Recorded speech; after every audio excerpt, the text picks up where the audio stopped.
don't desire, if you want to be rich and want to blossom, I think you are in the wrong platform. I think you must check out ANC, maybe EFF, and TA in some part. But you are not going to make you a pop star, unfortunately. Secondly, the PAC is a party that has internal issues. We are not hiding around the fact that we have problems at home.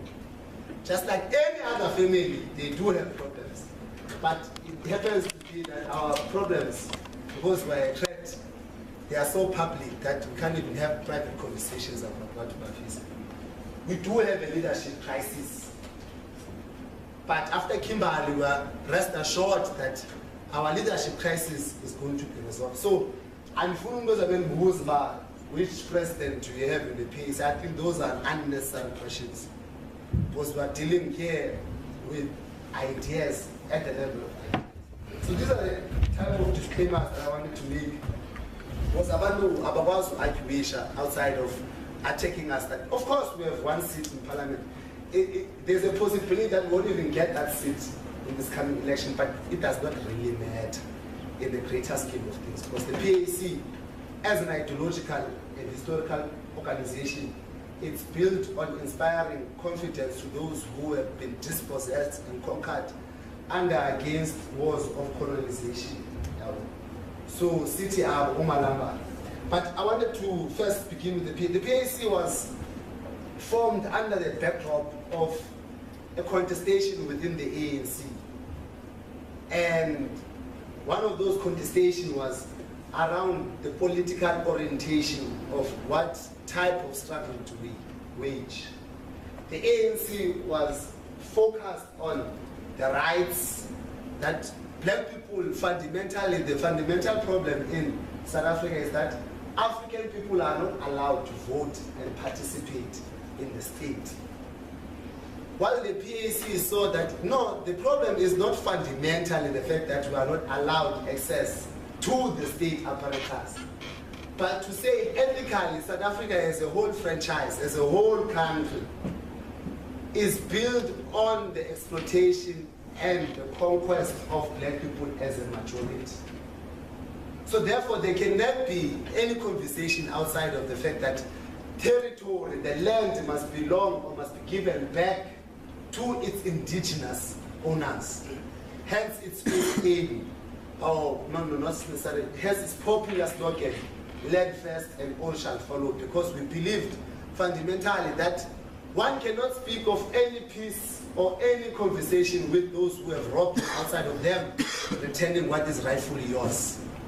So fundamentally the PAC evolves around the land question, and the betrayal of the land question subsequently by the African ruling party today, which is the ANC. Part of what the ANC advocated at that time, before the adoption of the 1955, was that we needed to involve white people in our struggle. People like the White Communist Party.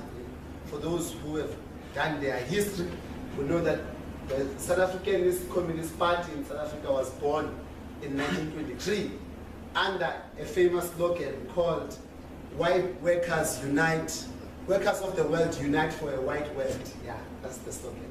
Workers of the world unite for a white world. So, ideally, the PAC emerges out of that contestation. It is a contestation of how do we orientate the struggle. What is our needs? Do you want rights, comrades, or to be allowed to enter into town of white people? Or do you want the fundamental claim over the land which all of us belong to as our nation?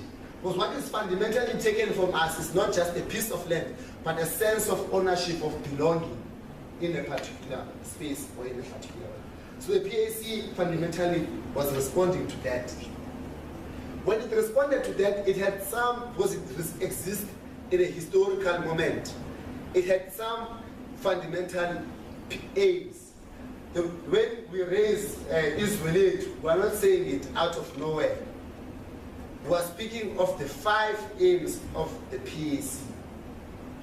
The first aim of the PAC is to say, let us unite and rally the people of Africa under the banner of African nationalism. What is African nationalism, Akawan? It is the desire of us, the wretched of the earth, the indigenous, those who have been conquered in the unjust wars of colonization, to create a path for our own independence. So the desire of Africans to govern themselves. We want to govern ourselves without any restrictions from foreign European powers, neither from restrictions from puppets who are serving the interest of foreign European powers in our country. But precisely because we are in South Africa, unlike other ones, South Africa is a secular colonial society. What does it mean? It means that we have a minority, a group of white people who are not immigrants, because immigrants is people who come into a space and stay. They don't come to conquer. These are settlers, people whose intention is to take and usurp everything that belongs to those who live in that particular land for the benefit of their own desires and their own economical interests. So we exist in a country where we have a minority that has forcefully settled in our society. As a result, created its own image and the state and the society to resemble itself. If you are not white, you are not guaranteed chances of success and wealth. But if you are black, you are destined for doom and despair. This is a reality in which we find ourselves as a collective, not as individuals. Even to those who are educated, recently we were talking about, with my Congolese friend, about a white man who was caught lying about their qualifications in the airport. Yeah, and this person has been driving this thing for 20 years, this thing of pilot. Yeah, but for us black people, if it was us who were questioned of our qualification, we remember Mamkheti was questioned over whether she has a mathematical degree in mathematics or PhD, or she has a PhD in teaching mathematics. Because these are different things. Numbers and teaching numbers are two different things. So constantly, as black people, we're in a state of being questioned, being doubted at, as the people, and as the people who are capable of shaping their thoughts. So basically, I was saying the first aim of the PAC is precisely to move people towards the ability of ages to govern themselves and have the ability to shape their own reality. The second aim, this is a very, very important aim for those who critique the PAC as being silent on capitalism or gender issues and all of those things. The second aim is to overthrow all forms of white domination, racism, capitalism, imperialism, neo-colonialism, and patriarchy. Because all of these forms of institutionalization of oppression are nothing but a consequence of white invasion in an African society. There's nothing outside of the African society that tells us of this, except when white people come to our shores. In fact, Jacob Zuma, I must flirt with him. Like, he's correct to say our problems in South Africa began as soon as white people entered in our shores. This is the reality of the matter. So we must be seen to overthrow all forms of white domination in our country. The third aim, it is to project an African personality, socialistic in content and democratic in form. What does that mean, Makabani? It means that the way ethically in which we carry ourselves must indicate our aspirations towards freedom in its totality. We must be able to first produce an identity that it is independent outside of the European identity, meaning it must be an identity of opposite. It must be an identity of negative. What Europe wants is something that we don't want. What people agree on is something that we don't agree on. That means we must create a persona which is, in essence, against our conditions of oppression. It's not an identity of hate.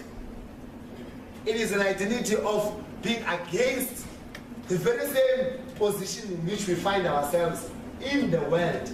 Not only in South Africa, but whenever you find black people, you will find them as powerless beings in the world.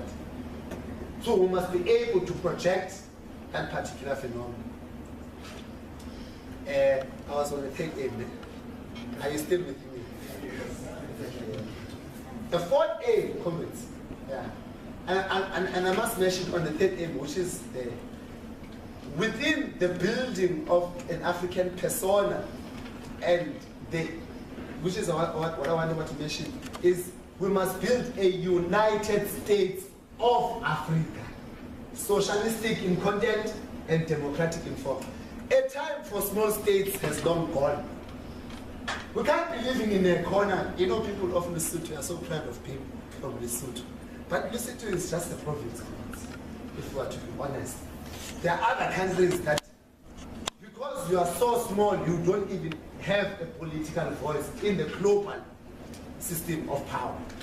Africa desires to be one and sees itself as one, precisely because it wants to contest global relations of power in the world. And we can't contest it as South Africa. We need a whole continent to be united under one currency, under one president, under one army. Just like the United States of America. White people can agree on their collective interest, so is us, black people, can agree on our collective interest of liberation. The fourth aim, comrades, then I'm gonna, after the fact, I'm gonna jump into PASMA, because I'm sure you are wondering why this thing has to do with PASMA. The fourth aim is to promote the educational, the cultural, the economical, and spiritual advancement of the African people. Meaning, our freedom must not be a compromise like those who said the sunset clause on us, negotiations of 1994. Or those who say that, well, there's nothing fundamentally wrong with Khayelitsha. The fact that in Khayelitsha is that people are living in shacks, you know. But Khayelitsha has a space in its entirety, or South Africa as a society in its ethic is a society which is against those who are indigenous and who are black, who are created as the only inhabitants who have territorial ownership to the land. So we must promote all forms of advancement, both cultural and African. Within the PAC, understanding must be stripped free from all of the hardships, spiritual, cultural, economical, even educational. We must be advanced if we are to be contributing to the society. The last aim of the PAC, I want to give someone money. I want to test who knows the last aim. But I will not do that because I will be embarrassing other people. The last aim is to promote the ideology of Pan-Africanism by spreading unity amongst us, stretching from Cape to Cairo, Morocco to Madagascar. Is village. Africa is village. Meaning that what we face in South Africa is not exceptional. I don't special just because you happen to be in South Africa. That you have not faced the wars in Africa, or you have not faced sanctions that other countries have faced in Africa. We want to identify ourselves as a collective within black people on the cross of the continent, also in the diaspora, who have found themselves as victims of white supremacy and colonial expansion. I will end it there, comrades, on the PAC, to say that the PAC is what brought us together. Now, PASMA the Pan-African student movement, we call it the Pan-African student vanguard of Azania. Precisely because it is the only party that puts the aspirations and the interests of the African people at heart. This is not a mistake. We can go through all political formations and look at their aims and objectives, and we do a thorough assessment from SARS to student command. Of course, BLF does not have a student wing at the moment, but we'll speak about the existing student wings, those historically who have been around. It is only PASMA that says that our struggle in universities must be understood as integral to the struggles of our people nationally. Meaning, you cannot solve the problems of the university outside of solving the problems of society in general. Hence, when we said decolonize the university through Masixole, we said we cannot decolonize the university outside of decolonizing society. How can you decolonize a university in a colonial society?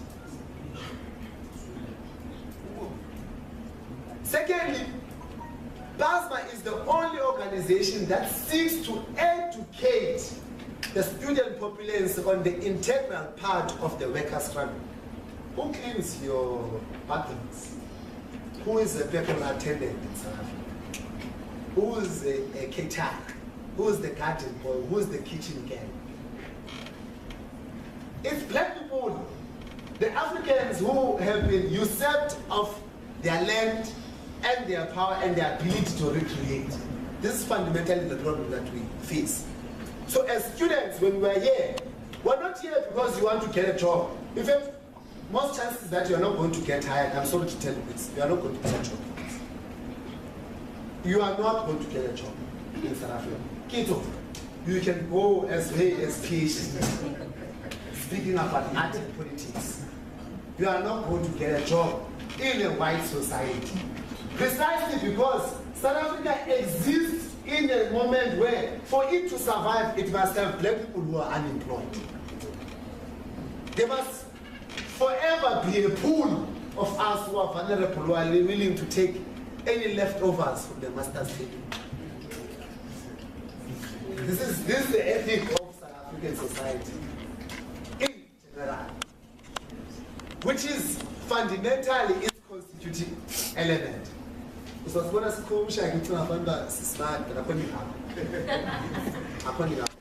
What I'm actually saying, without you black people or Africans being Africans and black dispossessed, South Africa will not exist as it is.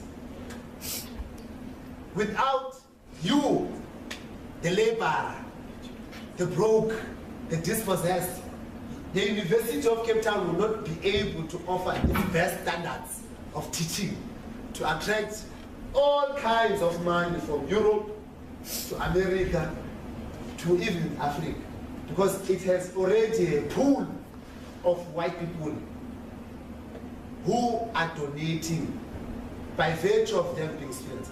I've never seen in a university where a minority in our community, in our society, is a majority in our university. We have a situation like that. Hence, the role of PASMA must be able to interrogate the central question, which in able finds expression through the very fiber of our universities. What is the knowledge in which we are taught? To what goal? Is this knowledge teaching us to be free? Or is teaching us to succumb to our realities of dispossession? So PASMA, as an organization, it is a student component that seeks to awaken the consciousness of those who are indigenous to the soil. To say, we are being clappered here. We are being beaten in our own land. We are being taken for fools. And the intelligentsia of those who are in university must make a decisive decision whether to carry on the struggle of our forebears or be betrayed. I think I must leave it there.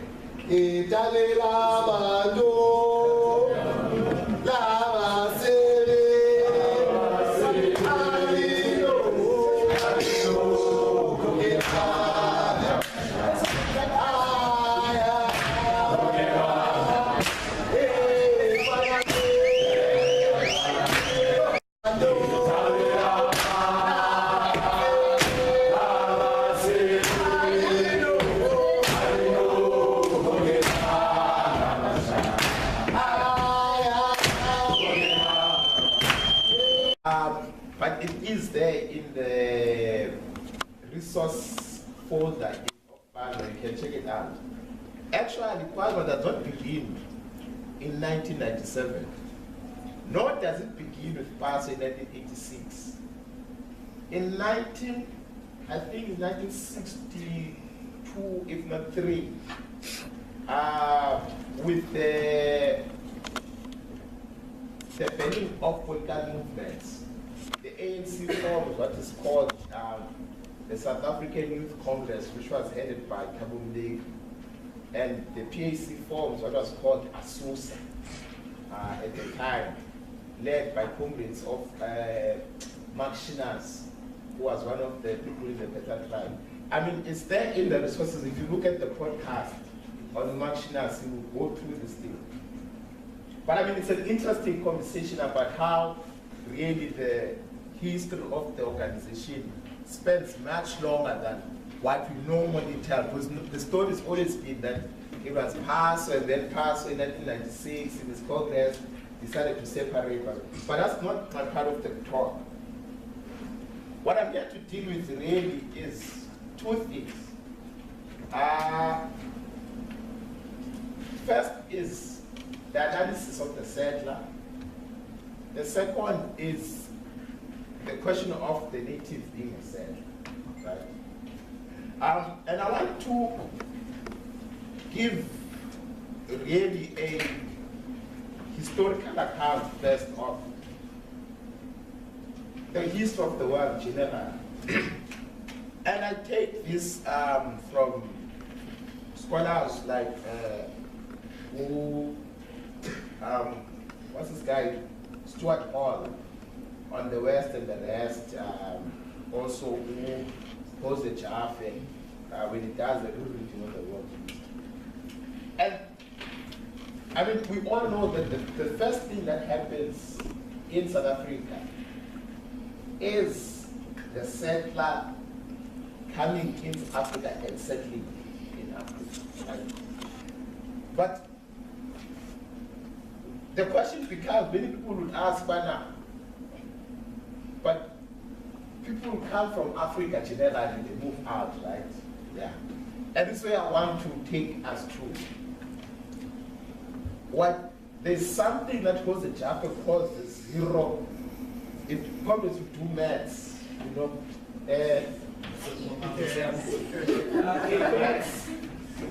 you call this what they call the zero axis, right? The origin, right? And it is said that the zero axis is where we start our analysis, for whatever we do. And Comrades also makes the point that the Columbian era for us currently is that zero axis. And there's a reason why it says this. First of all, is that people have been traveling across the world before the Columbian era. If you look at the history of Mapungu, where some of the artifacts that are found in Mapungu in terms of beard, beads, and everything, you can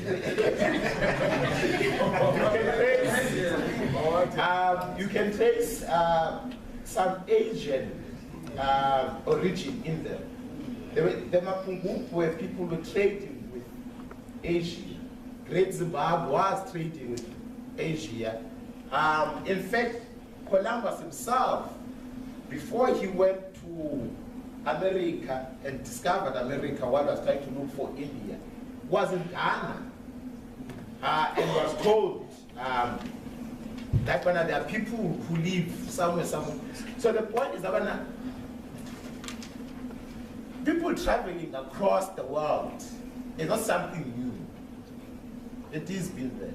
If you look, for example, within the Eastern Cape context, there is a historical tale that is always told about the Red Queen.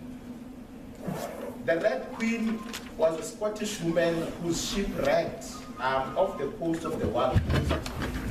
And the people that survived that shipwreck went to settle in the Mampondo region.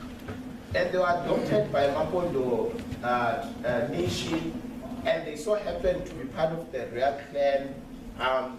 The Red Queen was a white woman who married into Real. And this takes me to what I want to then distinguish between a settler and what we call an immigrant. If you come to UCT, for example, you come to UCT, you start to engage in the culture of UCT. I mean, as patriarchs would know, even you don't sit in a corner anymore at UCT and call women that are passing by. There's a certain way that you have to adopt how you approach other people, right? And this is part of becoming an immigrant. An immigrant is someone who comes into a space and is adopted and absorbed into that space. There's a long history. In fact, there's a comrade of ours who is a staff at medical school, who's what we call an offspring of the Scottish genealogy. But there's nothing Scottish about him anymore. But if he tells you his history, his thoughts and everything, but if he tells you his history, and if you look at his surname, you can tell it's not a Xhosa surname, but everything he does, his customs and everything, are Xhosa customs. This is what an immigrant does. If you go to America, when you want to become a citizen, they take you through what they call a nationalization process, where you write a test and you are tested whether you know the American culture. And I'm trying here to firstly define what an immigrant is. An immigrant, for example, if you arrive as a white immigrant in Africa, and it's very easy for you in the next 2 generations to no longer exist and call yourself a Scottish person or an English person. If you go to America, for example, there are very few people in America who call themselves English, who call themselves Norwegians, who call themselves Irish. They all call themselves Americans. Why? Because they've adopted the American culture. I mean, of course, there's a problematic there of white people coming and immigrating in Africa and creating their own nation. In America, creating their own nation in America outside of the Native Americans.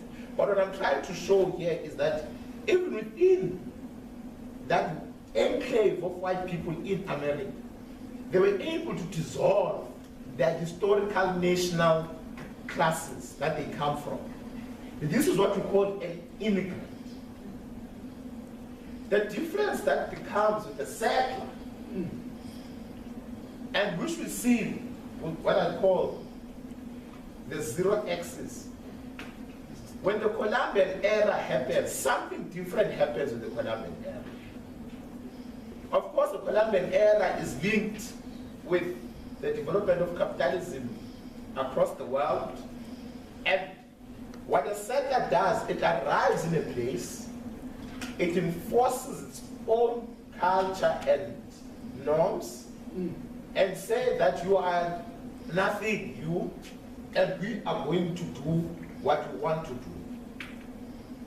And how white people do this thing, in the histograph of South Africa, for example, is through what Prof. Ramos calls unjust wars of conquest. The idea of unjust wars of conquest is that even within European standards of war, what they call an ethical war. You don't just wake up any day and decide to go to war with another nation.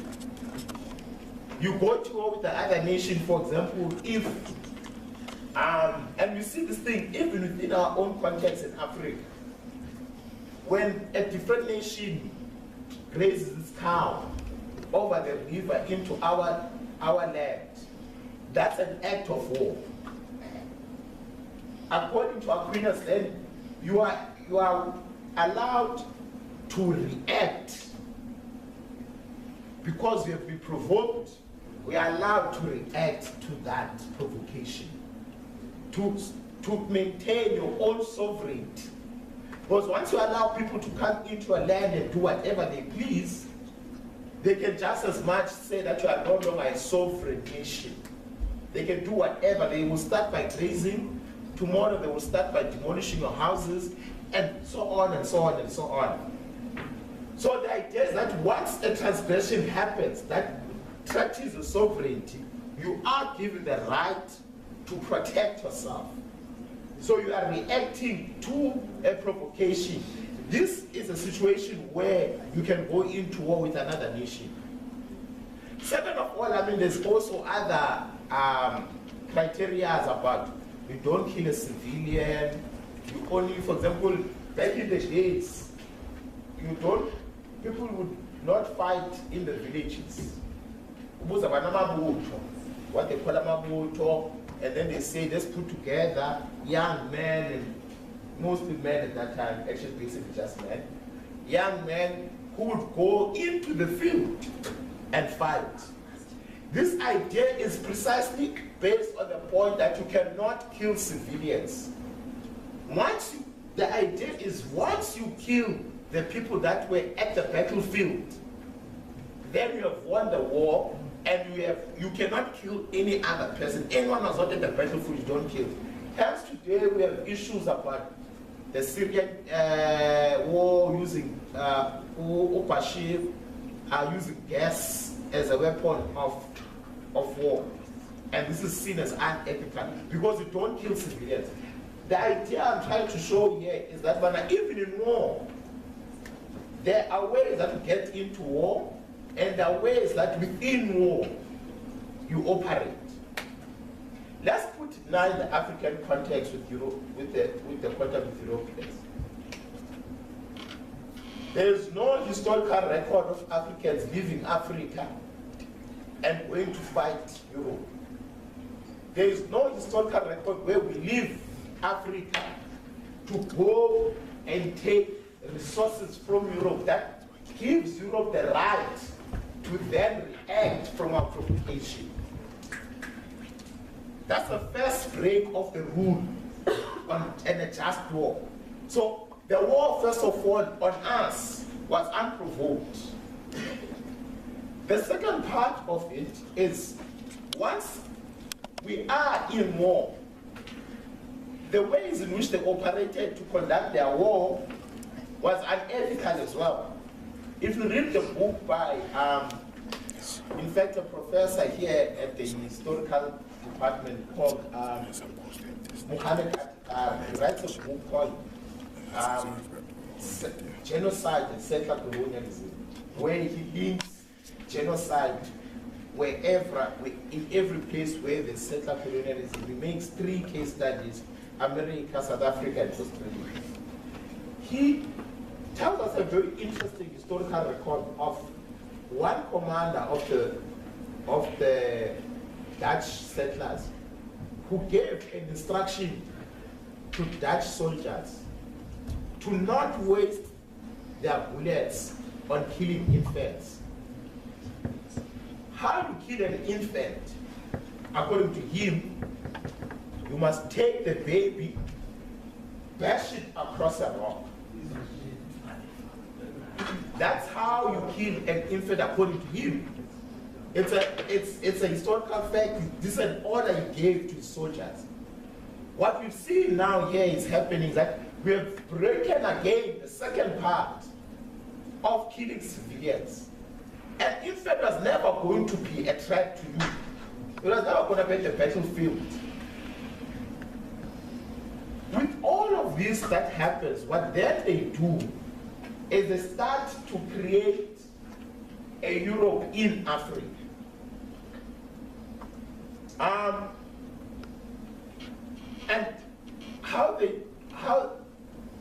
I mean, there are many ways they do this thing. Migrant labor, but there's a song we learned at Abide today. It goes, Zaphela baba, Zaphela baba, Zaphela zibaya. And the idea is that, but the point here is that the crowds are diminishing. And it goes for like when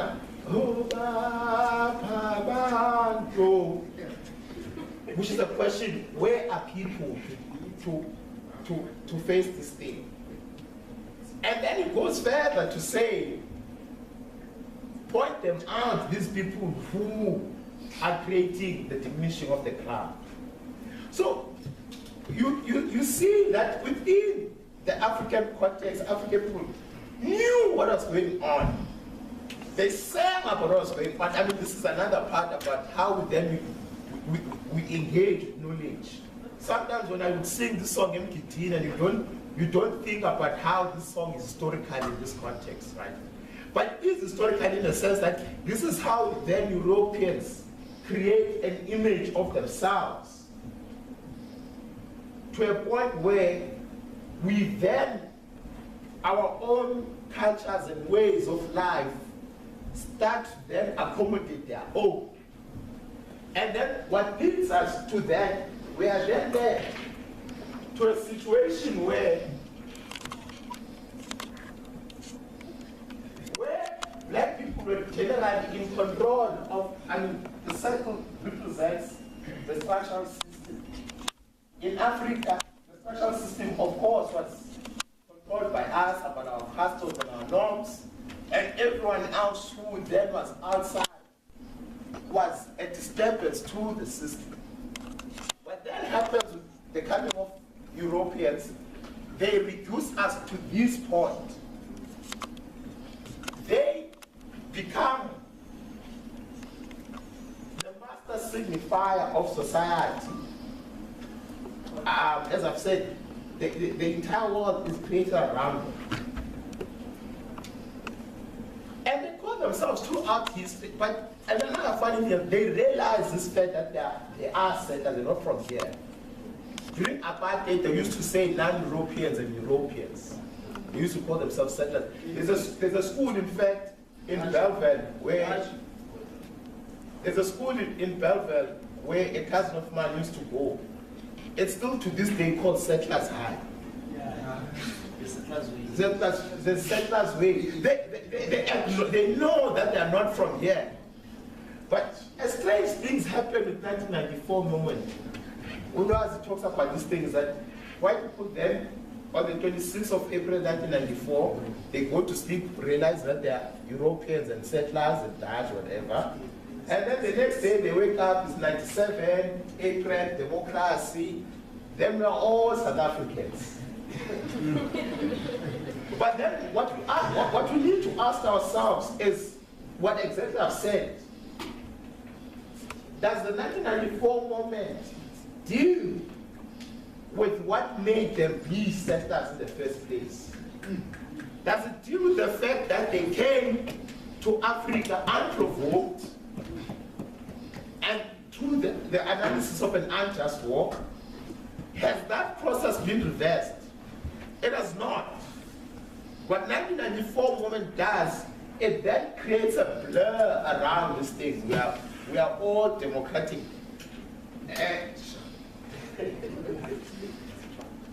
For example, when comrades of Lacan, Hudson explained, because the question always comes, if this A, which represents those people who are not part of the system but at the same part of the system, how do you account for the fact that these people continue to be in the system? Or how do you account that we are all sitting here and we don't see anything wrong with the system? How do you account for this is because we are told that if you come to university, you want to have a social upward mobility where you can also be equal to white people. Then there's a blur. The system is closed by a myth of democracy, right? And non-racialism. So 1994 moment becomes that myth for us. It creates that blur, that actually where before, throughout colonialism, black people were always resisting colonialism. From Uyinsa, Mushwe, Shaka, throughout until Babata. And then after the Babata moment of the ANC, it may be reactionary, no. But the ANC's formation is a show of black people not seeing that they are not part of the system. For example, the first partition was to say, well, I want to be included. And white people offer that blur. it was always open. Black people always knew that they're not part of South Africa. But what 1994 moment does is that it makes us feel as if we are now part of that situation, of the country. But then the question becomes, has 1994 dealt with what made settlers settlers? What made settlers settlers is not the fact that they kept us out of the democratic process in South Africa. What made them settlers is what we went through and said, but it was through the unjust wars of colonialism and the conquering of Africa and taking of our land. That has not changed after 1994. It has not changed. So when we look at the 1994 moment as that, we must be able to look at it in that relation. So I think I've dealt with the first part of the settler analysis. I hope I've done it well. Then the question becomes, can a settler become a native? I mean, it's a simple matter of dialectics. There's a thesis, there must be an antithesis. And then through that, we find the synthesis. There's not been yet. The thesis is the conquest of our land and taking of our land. Has there been an antithesis where we take back our land? It has not. Therefore, we are not even in a place where we can then say we are in a non-racial society. It's a synthetical moment. We have not found ourselves, we are not yet at the synthetical moment. This is where most people misconstrue Sobukwe and say, there's only one race, the human race. Yes, Sobukwe says this. There's nothing wrong with that, we all believe in that. But Sobukwe again says, even though scientifically there are no races, concretely, the myth finds resonance concrete. For example, there's this Lakau guy now who that is a situation where a myth, and this time around the myth is Christianity, finds resonance, material. You can say, you can shout out loud until you turn blue that Christianity is fake and there's no Jesus. But you're not going to change the fact that when I go to the township, not even the township, anywhere in the country, there are hundreds, if not millions and thousands of people who are gathered from 9 a.m. until 12 p.m. on a Sunday morning. The myth has been able to find resonance concretely. The myth of race in South Africa does find resonance concretely, even though it's a myth. What you have not done then